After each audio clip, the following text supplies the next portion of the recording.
You weren't rejected by a person. You were evaluated by a system that refuses to explain itself. And your nervous system treats that silence as judgment on you. It happens quietly.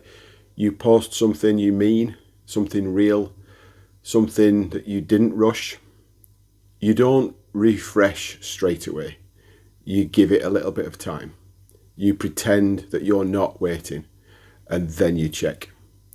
6 views. Not 0, not a dramatic failure, just not enough to register. And that's when it lands. Not as frustration, not even disappointment, as meaning. A tightening, a recalibration you didn't author. A thought that arrives already formed. Maybe I'm just not good at this. It doesn't feel cruel, it feels reasonable. And that's the danger, because this reaction didn't come from ego, it came from training. This isn't just to create a problem, it's just really visible here. The system didn't say anything. Your brain did the rest. The same mechanism runs everywhere else.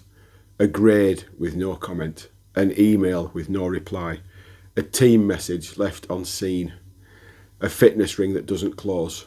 Each time the system does the same thing.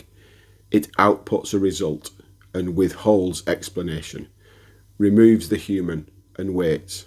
Your brain fills the gap, not with curiosity, with identity. Not what happened, but what does this say about me? The system doesn't need to accuse you. The silence is enough. Your nervous system wasn't built for dashboards. It evolved for relational feedback, faces, tone, immediate repair. Even rejection used to arrive with context. Now, feedback arrives as abstraction, a number, a delay, a dashboard. No explanation, no intent, no opportunity to respond, just outcome. And your body does not experience that as neutral, because unexplained evaluation feels like abandonment. This is where the lie enters.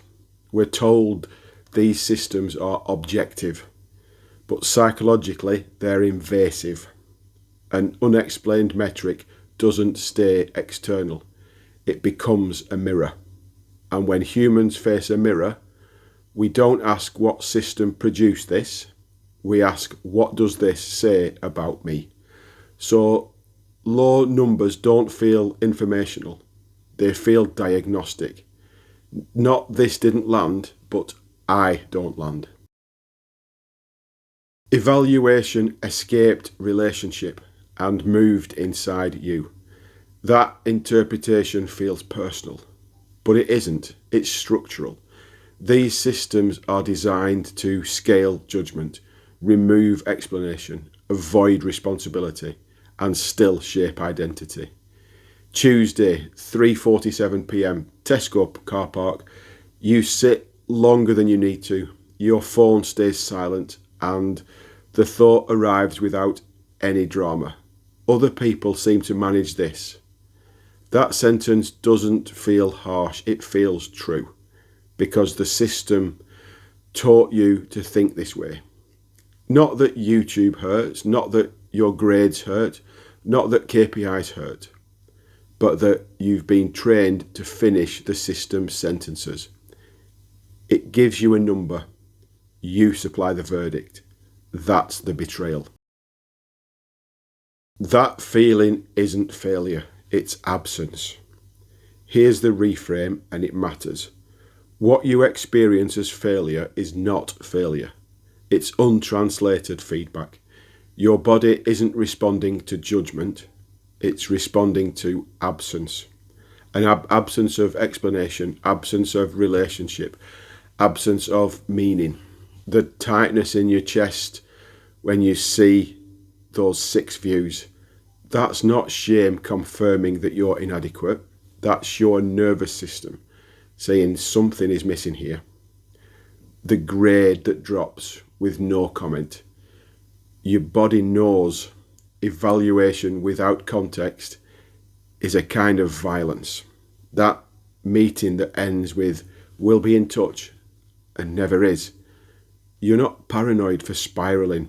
You're metabolizing abandonment. Understanding this doesn't fix the system, but it relocates responsibility back where it belongs. Abstract systems shouldn't get to decide who you are. You don't need to override the feeling. You need to stop letting abstract systems author your identity, because identity formed inside silence will always turn against you. The next time a number lands and your body tightens, don't argue with it, translate it. This system outputs results without explanation. My reaction is human. The story I'm adding is optional. That isn't confidence, it's orientation. And here's what changes when you practice this. You check the analytics, the number is low, the tightening arrives. But instead of, "I'm not good at this," you think, "This system gave me data, not truth." You refresh your email, nothing. The spiral starts. But instead of, "They've decided I'm not worth responding to," you think, "Their silence tells me about their capacity, not my value." You see someone else's success. The comparison reflex fires. But instead of, "Why them and not me?" you think visibility is not the same as worth. These aren't affirmations, they're corrections. Small, specific, repeated. And when that happens, something shifts. The numbers do not stop arriving. The silence does not stop happening. But the fog thins. The noise recedes. The exhaustion stops sounding moral. Not because the system changed, but because it no longer gets to tell you who you are. You can pour something and let it land however it lands. You can receive a metric and treat it as information, not verdict. You can sit in the Tesco car park and just sit without finishing the system's sentence for it. That isn't rebellion, it's remembering where meaning actually comes from. And for the first time in a long time, the silence stops accusing. It becomes what it always was, just silence, waiting for you to decide what it means.